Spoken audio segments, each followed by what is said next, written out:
За сайн уу бүгдээрээ. За өнөөдрийн хичээлээр бас бичлэгээр бас нэг хоёр бодлого ярилцъя. Арай нийлмэл явж бодлоо. За энэ нэгдүгээр эхний бодлого болохоор ингээд 3 эсэргүүцэл R 2R 3R гэсэн 3 эсэргүүцэл нэг концентр тэгээд 2 батарей хийж байгаа юм хэлхийг авч үзье. За энэ хэлхээний хувьд болохоор батарейг залгангууд концентр анх цэнэггүй байсан үед одоо хангалттай хугацааны дараа концентр дээр хоригдсон цэнгийн хэмжээг олох бодлого байгаа тийм мэдээж. Манай бодлогуудын нэг л асуулт байгаа. Концентрат дээр хоригдсон цэнгийн хэмжээг хангалттай хугацаанд дараа олох. За тэгэхээр энэ бодлогыг хэдүүлээ ингээ харах юм бол концентртаа салаагаар бол гүйдэл гүйхгүй харагдаж байна тийм. Тэгэхээр R-аар гүйдэл гүйхгүй гэсэн үг. За эхлэхээ бол ингээд батарейнуудаа харахаар энд нэмэх туйлтаа энд хасах энд нэмэхээр чиглэлээр дэмжиж чинь тийм. Ерхий гүйдлээ олчж болох нь шүү дээ.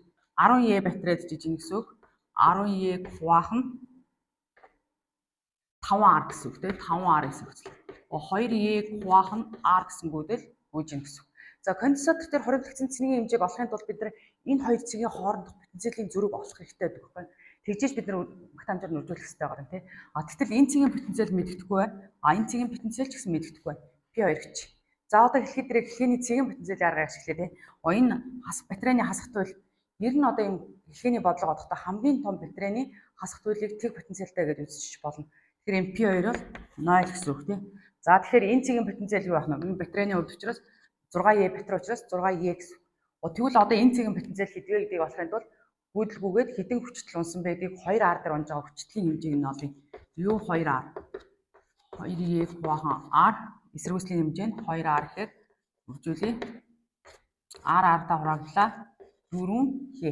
Энэ 2R эсэргүүцлээр 4E хүчтэй унж ийн гэсэн. Тэгвэл 6E жоод 2E болж энэ цэг дээр ирнэ гэсэн үг тийм. Тэгэхээр P1 бол 2E гэсэн потенциал. Юун дээр энэ хоёр цэг бол ижил потенциалтай цэг шүү дээ. Ер нь бол хар үгээр хэлэх юм бол юун дээгүүрч давхгүйгээр очиж байгаа тэр цэгүүд ижил потенциалтай гэж харчих болно гэсэн. За одоо бид нар концентрийн цэнийг олох боломжтой боллоо. Q тэнцвэр C үржих нь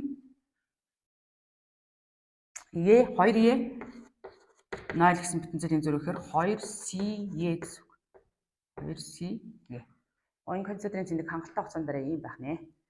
За дараагийн бодлогыг харъя. За дараагийн бодлого дээр болохоор R 3R гэсэн хоёр эсэргүүцэл байна. C концентртаа цуу олдсон юм шиг харагдаж байна тийм. За тэгтэл ийм дамжуулж уцууд орж ирээд эмнэлгийг бодлолцоор харагдаж. За энийг хэдүүлээ холболтоо харахын тулд энэ дээр тэмдэглэсэн байна. Нэмэх туйлтай холбогдсон энэ цэг бол E, хасах туйлтай холбогдсон энэ 0 гэсэн. Энэ цэгийн потенциал ч гэсэн 0, энэ цэгийн потенциал ч гэсэн E.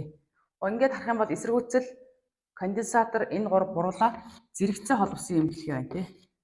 R 3R C энийг ингээд E батарейд холбогдсон.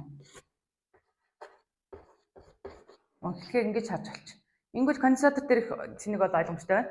Конденсатор дээр бол унж байгаа хүчтэй гэдэг бол энэ хоёрын хүчтэй тэнцүү байх хэрэгтэй тийм. C үржих E буюу ингээд бол тийм. C үржих E гэсэн. За сонирхоод хэдүүлээ яг залгангууд тийм. Сразу гэж ярьдаг. Залгангууд ямар гүйдэл гүйх вэ гэдгийг бас олж олно тийм. Дээдлийн хоёр салаагаар гүйдэл гүйж таарна. Ерхий гүйдлийн олч тийм. Тэгэхээр энэ хоёрын зэрэгцээ олох гэхээр 3R нэгээр 3R өгөхөд 3R-ны 4 3R-ыг хуваах нь 4 байна тий. За E-г хуваах нь 3R-ыг хуваах нь 4 буюу 4E 3R. Гэхдээ хүүхгүй ерөнхий гүйдэл юм биш тий. Энэ хоёр салаагаар урсаад гарна гэсэн үг. Нөгөөх нь нөгөөсөө 3 дахих гүйдэл өгөх хэрэгтэй харагдаж байна тий. Ингээд цаашаа сонирхож бодлогоо зэрүүлж бодож олноо. За лайк дарахаа мартав. За